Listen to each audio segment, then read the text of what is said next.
My name is Zara Ahmed, and today I'll be presenting my data and observations related to attacks on honeypots in the Cloud Milti-region. So to tell you a bit about myself, I'm a 10th grader at the National Cathedral School in Washington, D.C. Some of my interests are in AI and cybersecurity. I'd love to use artificial intelligence to improve the quality of people's lives, as well as mitigate the risk of cyber crimes, which can ruin lives, businesses, and economies. To give you some context, I chose this project to delve deeper into the world of cyber criminals and explore my passion for cybersecurity.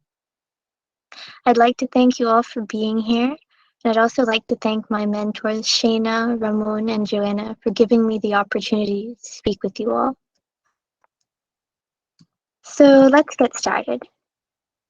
My research question was, what are the latest trends in cyber attacks? So main perpetrators, geographic areas of attackers, vendors compromised, and IPs prevalently used, and how can we use honeypots to better understand these trends? The significance of our research is that it allows us to study the activity of hackers closely, to learn how to offer better protection against cyber threats, and also inform cloud providers or vendors of their vulnerabilities. So what is a honeypot? A honeypot is a cybersecurity mechanism that's used to gather intelligence about the identity, methods, and motivations of attackers. A honeypot can imitate any digital asset, including software applications, servers, or the network itself.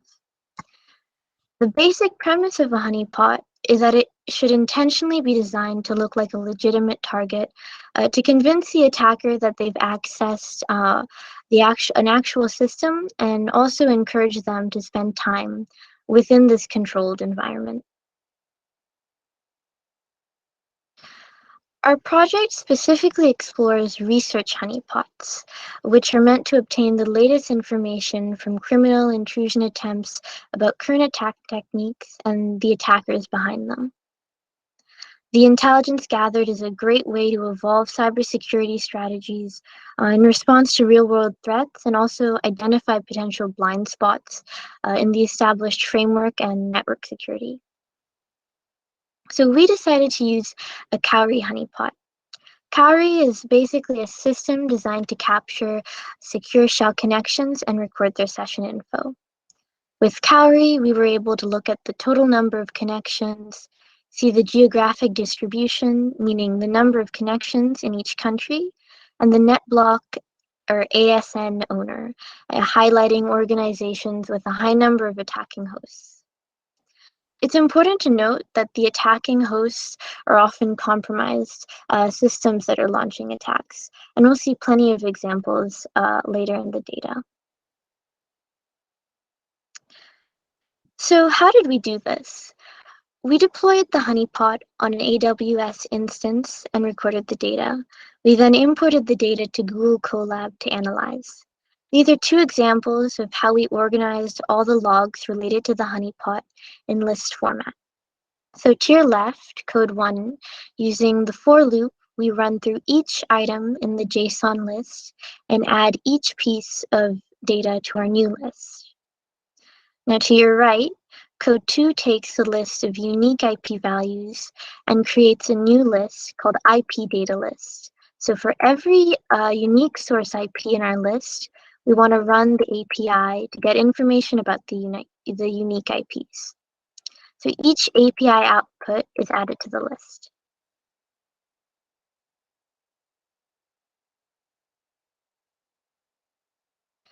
So in the data I gathered, there were a total of 8,846 connections, only 4% of which were unique IP addresses.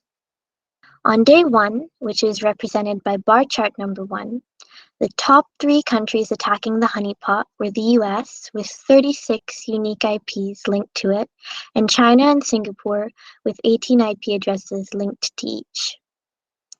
On the second day, represented by bar chart number 2, You'll notice that the top 3 countries attacking the honeypot were also the US, with again 36 IPs, and China and Singapore, with 18 IPs linked to each. The top 3 cities to attack the honeypot were Singapore City, Hong Kong, and Bergen, New Jersey. Next, we have companies with the greatest number of attacks. So on day 27, our top 3 culprits were DigitalOcean with 39 unique IPs, Tencent with 30 IPs, and Microsoft Corporation with 7 IPs linked. Again, on day 28, we have DigitalOcean with 47 attackers, Tencent Building with 14, and Korea Telecom with 5.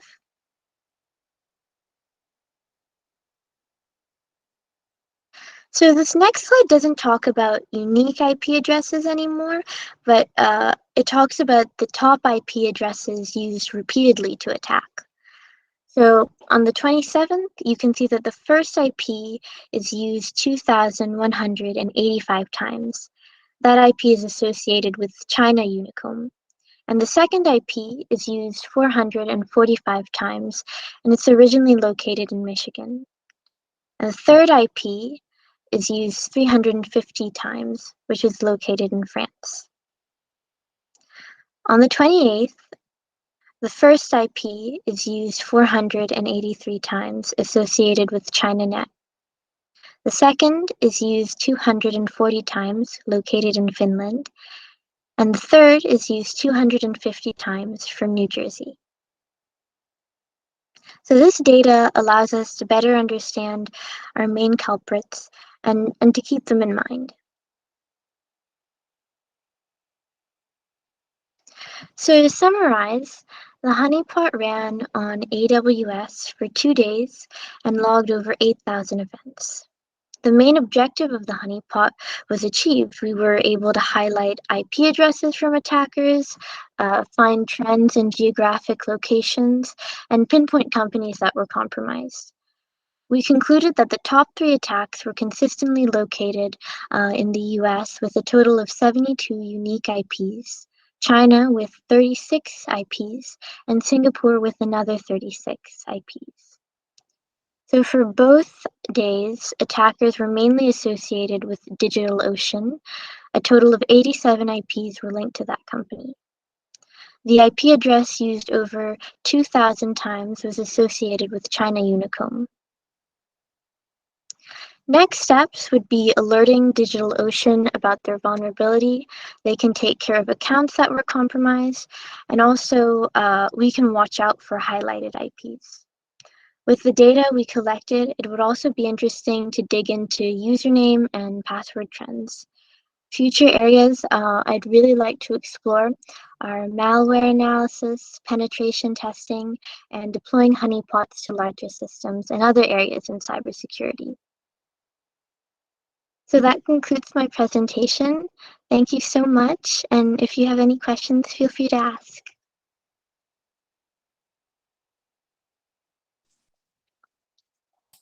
Yeah, this is Jay. I had a question about the nature of the attackers. Did you gain any intelligence into whether these were actually bots that were attacking or humans?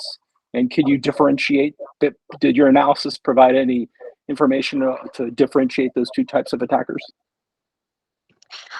We didn't really look into differentiating between attackers, but the attackers were most likely bots. Yeah, especially the ones that were, repeated from the same IP, yeah. right? That kind of logically makes sense to me that might be it. But I know the University of Maryland, has a it's I don't remember the name of the program, but it's a program for cybersecurity. It's an offshoot of their computer science program. And one of the classes they have for freshmen and sophomores, I think, is one where they do something similar to what you've done and set up honeypots. So I'd just be kind of, if you're interested in that kind of education field, you might want to look at I'll think of the name of it and I'll post it in your chat or send it to Johanna to share it with you. But it might be a field of study that you'd be interested in and be prone to doing a really good job at based on your presentation here. So not nice job, by the way. So. Well, thank you very much. I'd be really interested in hearing more about that.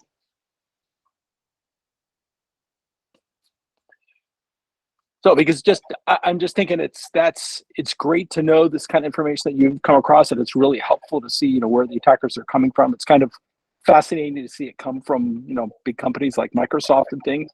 And but what's the nature of those attacks? Are they people there? Are they pen tests that Microsoft is doing? Or are they people with Microsoft addresses who happen to be, doing this nefarious activity? So that might be interesting to know that kind of stuff. Presentation. I appreciate the research you've done. Nice job.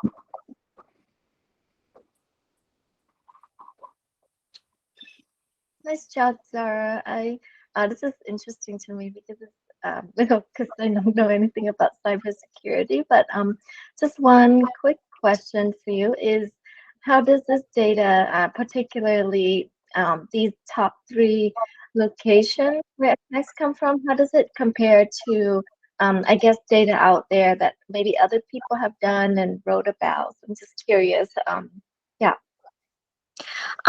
Well, I think the data I found, definitely China and Singapore, especially in a lot of other research honeypots, they were also the top 2 countries attacking. The U.S., I found that in other projects, not so much. I saw in some of the other research papers and they did a very similar project, that Poland was actually quite a big attacker, and I didn't really see that in my research. Cool. Thank you. In the research that you did do about other popular attackers, did you notice if DigitalOcean was one of the most popular companies from the US, or was it Microsoft? I didn't notice DigitalOcean was one of their top companies where attacks were coming from. But I have seen in the past that Microsoft was a pretty big culprit. Cool. Thanks. Oh, how did you like working with Google Colab, versus a local editor or something like that? Yeah, this was like I think my second time working in Google Colab. It was a little confusing at first, just learning how everything works and putting code in there. But once I got the hang of it, or a bit more familiar with it, I really had a great experience. Especially, it was really great to I was able to see all this data from the honeypot really clearly in Google Colab. So yeah, it was a really wonderful learning experience for me. This is like my second time using it. Cool. Thanks. Excellent job, Sarah. I really want to applaud you for the work you did. I know it wasn't easy, but you did an excellent job tackling this, both on a technical level and soft skills level. Really good job. Thank you. And thank you so much, Joanna, for everything, all your mentoring, all your help. It's just been lovely to get to know you. Awesome. Unless anyone else has any more questions, I think we're good to close off the meeting. Again, Zara, huge applause. Great job. Very good. Yeah, great job, Sarah. Thank you.